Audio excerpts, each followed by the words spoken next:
with his thoughts. Senator, thank you so much for being here. I'm sure you, like all of us, taken by surprise, still in shock that this happened. Like you, Patrick, too, a true champion for rural America. Maybe you could talk about your time through the years in working with him. Yeah, well, Suzanne, first of all, my condolences to Patrick's family and also to you folks there at RFDTV as well. I know we've been on stage there a couple of times with you and got to know your coworkers and know that you're a close-knit family as well. And yes, we got to meet Patrick several times, but mostly through the people that he employed is where our relationship was. Certainly, Patrick was a champion for rural America, but he also gave rural America a voice.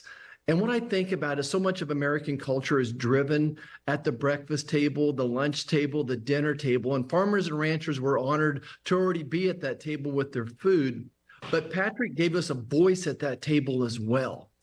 And as I even work here in D.C., I see this big gap between rural America and urban America, suburban America. Patrick helped us make that connection so that people know that milk actually came from a cow. Milk did not come from a grocery store delivery truck. So appreciate his communication and just communicating that spirit of Americans. He was there from Nebraska. I'm a fifth generation farm person in Kansas, but our ancestors had that innovative perseverance. We would take on any type of challenge, hard work, and just the values of faith and family and a sense of community as well. So we'll miss Patrick, but we'll celebrate his life today and over this weekend. Senator, so well said. He was so passionate about bringing country and city together. That was definitely a gap that he wanted to bridge, and educating as well, as you spoke to.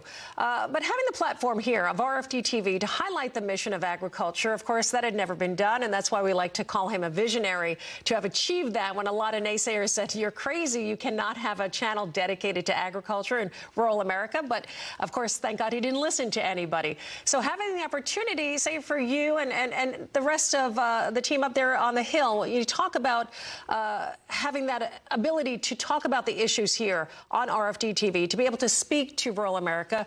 Obviously, there's a lot of value in that.